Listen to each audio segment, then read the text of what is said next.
Let's continue to work through some of the key ideas that we will need to be able to identify in various types of reading texts. The first key idea that we looked at in our previous lesson involved inferences.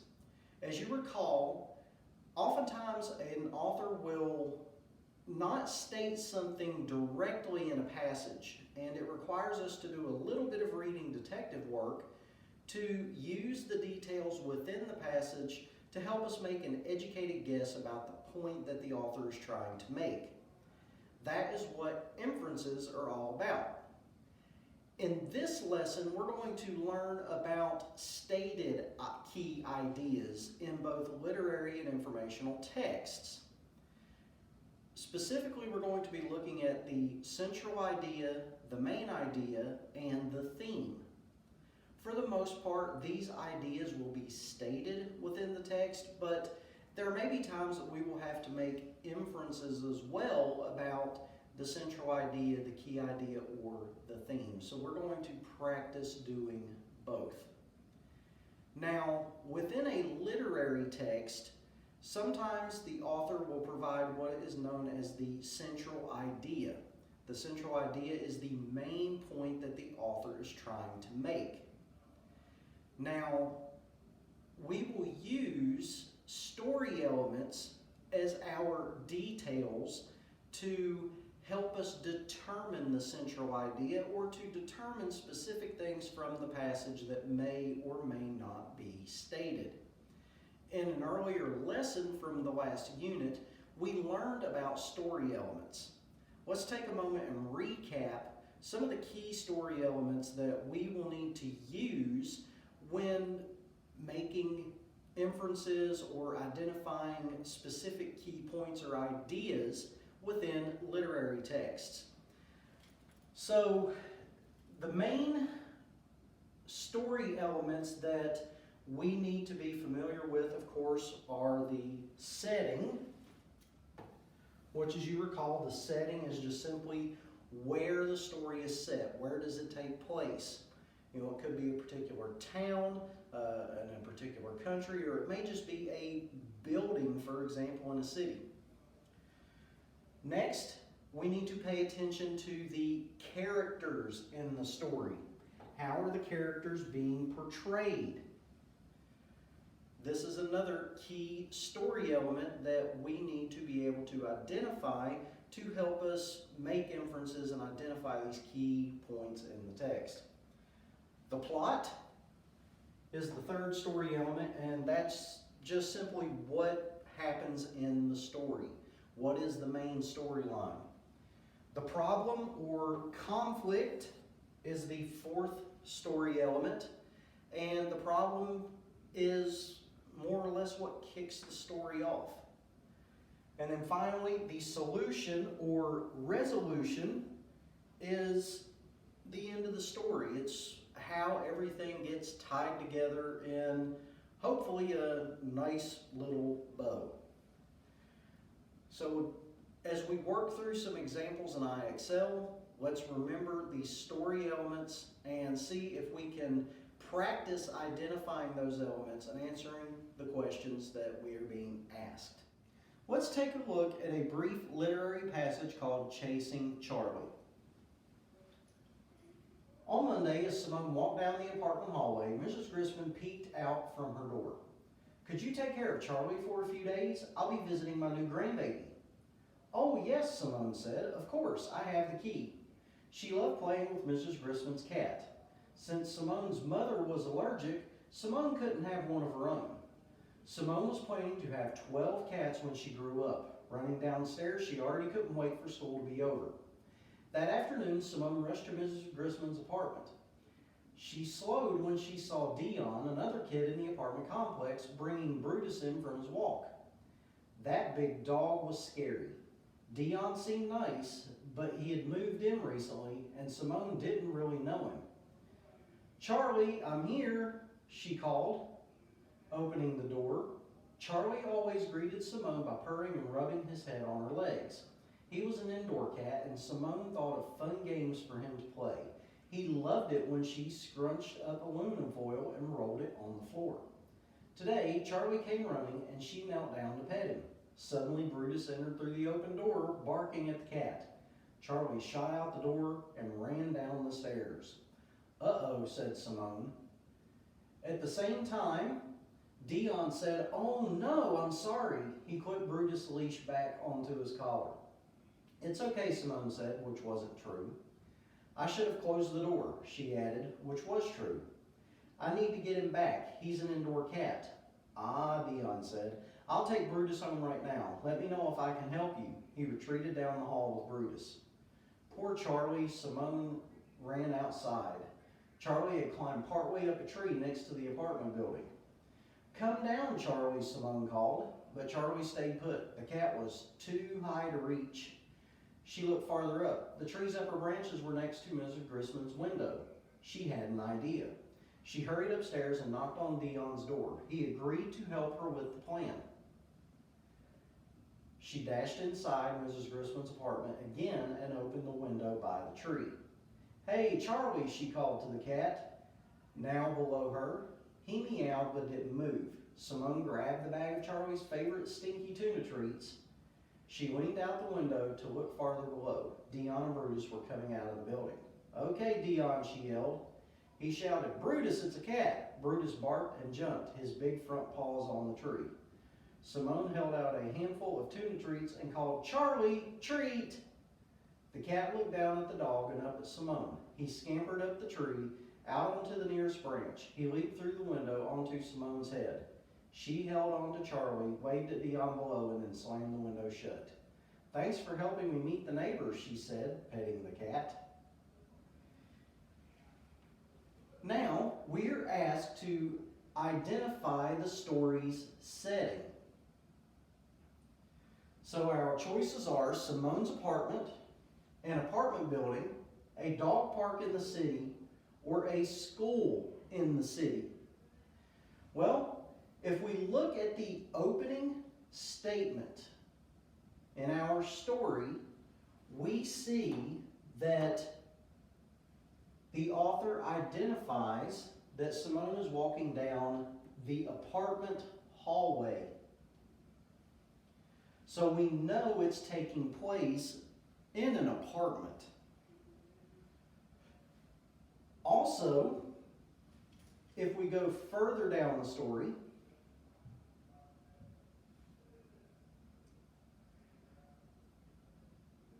we are told specifically that the story takes place, or we are told in the story that Charlie the cat has climbed partway up a tree next to the apartment building. So now we know that the author has provided us with two key details, so two elements about the setting to let us know where the story is set. So our options again were Simone's apartment, an apartment building, a dog park in the city, or a school in the city. Well, obviously we can rule out the dog park and we can rule out a school because nothing is mentioned about either one of these. But Simone's apartment and an apartment building are reasonable options based on the details in the text. Now, does the cat live in Simone's apartment? No, it lives in Mrs. Grisman's apartment. And then, of course, when Brutus the dog barks and startles the cat takes off and runs up a tree outside the apartment building. So saying that it's in Simone's apartment doesn't give us the full picture of the setting. The story takes place in an apartment building. The next key idea that we are going to examine is what is known as the main idea. Now, central idea and main idea both mean essentially the same thing. The central idea of a text and the main idea of a text are the key point, the key idea that the author is trying to make or is trying to get across. The difference is that oftentimes in a literary text, we are asked to identify the central idea, whereas in an informational text, we will be asked to identify the main idea. So Once again, the main idea is the key point that the author is trying to make. So it's an idea that you learn by taking all of the details in the passage and putting them together.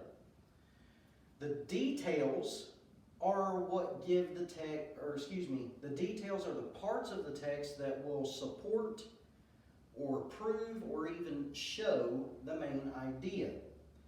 So you can use the details in a text to figure out what the main idea is.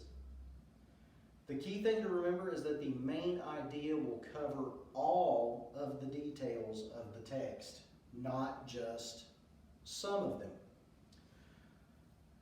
In this example, we're asked to take these 3 details from a paragraph and try to identify the main idea that ties all 3 together. So let's take a look at the details first. One study found that students did poorly on a test if they saw the color red first. The next detail is some studies have examined how different colors make people feel. And then finally, some studies have tried to figure out whether people are more likely to buy packages of a certain color.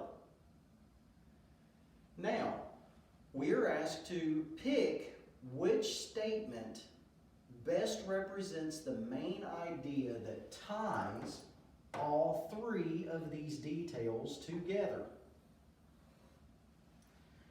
So the first potential main idea is there are studies looking at how stress and behavior are related. Well, if we look at the details, the second one states that some studies have examined how different colors make people feel. So in this case, it's talking about people's feelings, not necessarily stress and behavior. Neither one of the details really express both stress and behavior. The first one study found that students did poorly on a test if they saw the color red first. That one may talk about stress, but it doesn't really deal with behavior. The last detail, other studies have tried to figure out whether people are more likely to buy packages of a certain color. Okay, so in this example, it is talking about people's behavior, but it doesn't really talk about stress. So, the first detail, the first main idea does not really effectively relate to all of the details. What about the second main idea? There are studies to see how colors make people feel and behave. In this case, if we look at all 3 details together, it does seem to support this idea of the way that people feel and the way that they behave. Not only that, but mentioning colors. All right, the first details talks about students seeing the color red. The second detail talks about how different colors make people feel. And then the third detail talks about how people are more likely to buy packages of a certain color. So in this case, all 3 details mention the word color. So based on the information given, the second option for main idea seems to support, or seems to be supported by all 3 of the details that we are given. Now, the last one, just for process of elimination, some studies are looking at how the color red makes people behave. In this case, it's only talking about one color, the color red. And we do have one detail that talks about the color red. But the problem with this main idea is that it does not include the other two details. Therefore, that one does not best represent the main idea that we are given. Let's practice one more example and see if we can use the given details to identify which main idea is best supported by all of the details combined. Our first detail states, to be prepared for problems in space, astronauts have to take many classes. Detail number 2, in life-size models of spacecrafts, astronauts practice how they will move in space. And then finally, detail number 3, to get used to working while feeling weightless, astronauts train in a large pool. So let's go ahead and number these, 1, 2, 3. Let's look at our main ideas. The first one, astronauts complete a lot of training before going into space. Now, does the first detail seem to provide a good support for this main idea? Well, we are told that astronauts have to take many classes. Well, that does seem to support this idea that they have to complete a lot of training. So, we can say that for main idea, detail 1,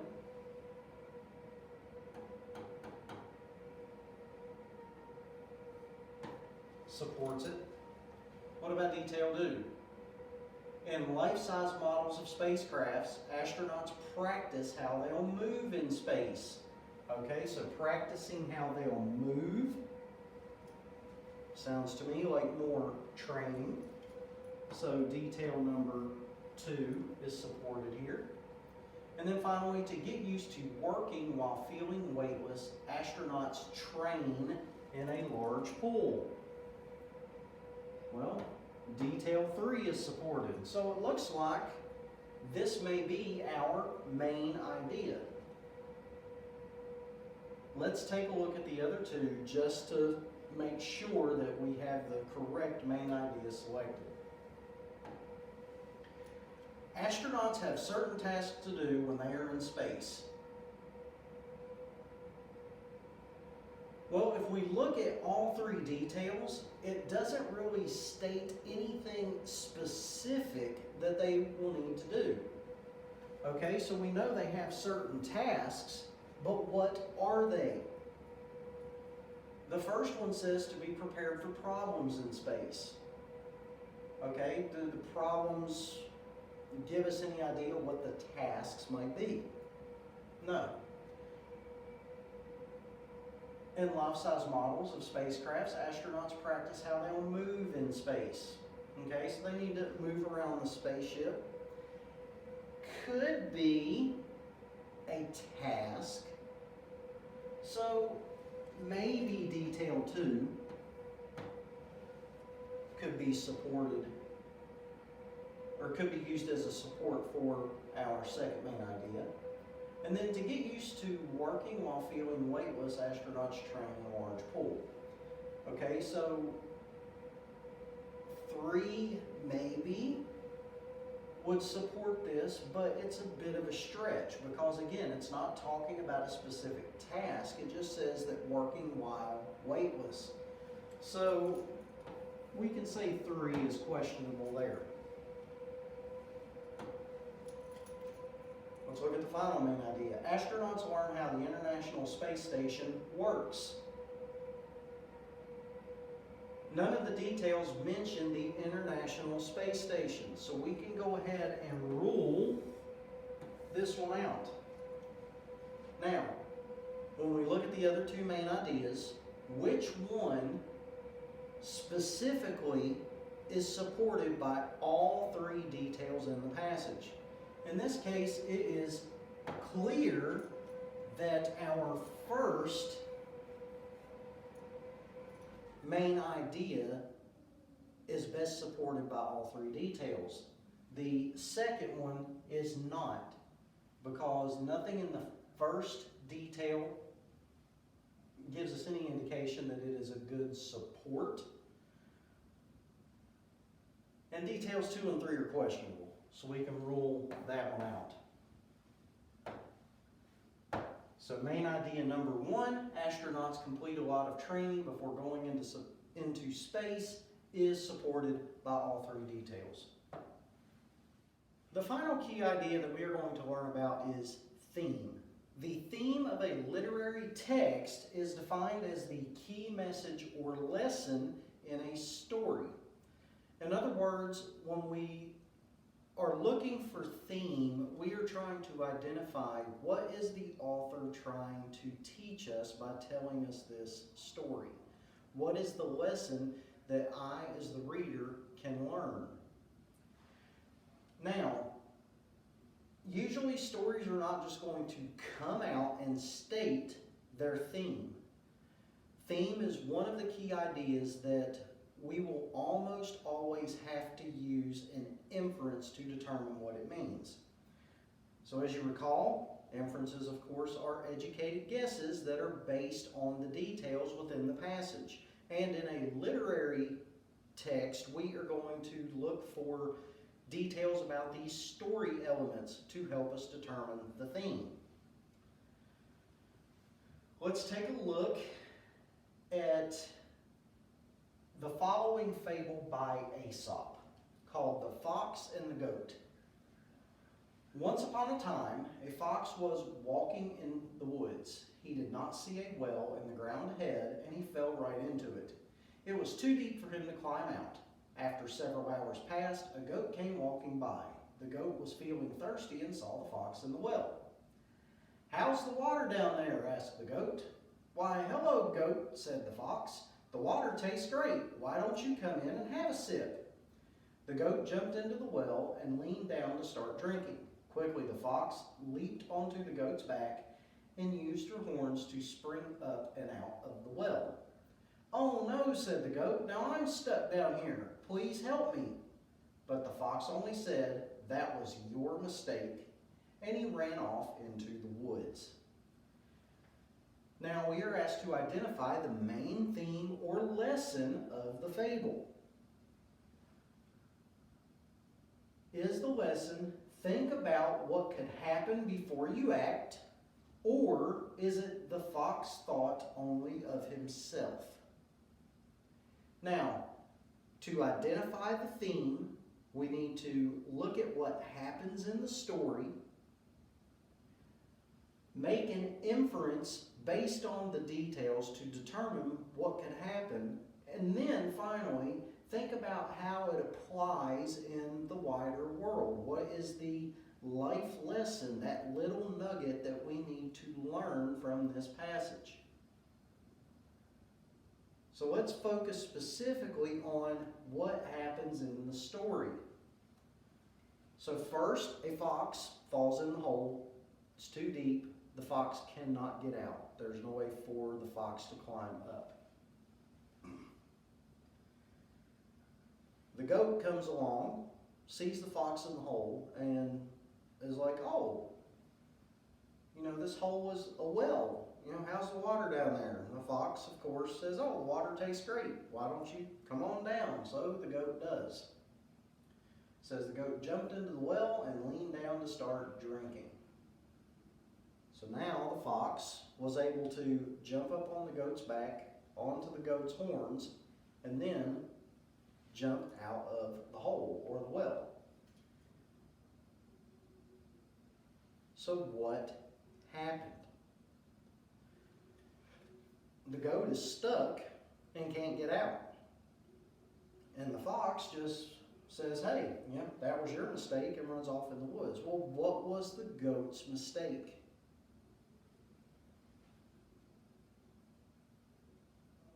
What did the goat do? The goat was thirsty. The goat knew that there was water in the well. But did the goat take the time to assess the situation? Did the goat take the time to think through what the action of jumping down that well meant? No, because the goat was only thinking about satisfying the thirst that he was feeling at the time. Is the lesson the fox only thought of himself? No, because the focus is on the mistake that the goat made. And the goat's mistake was it didn't think about what could happen before you act. So what is the author trying to teach us? Have you ever heard the saying, look before you leap? This is where that comes from. The lesson for us to apply is that we need to think about what our actions will lead to before we act them out. If I do this, what is likely to happen? In other words, the author is trying to teach us to think about the consequences of our actions.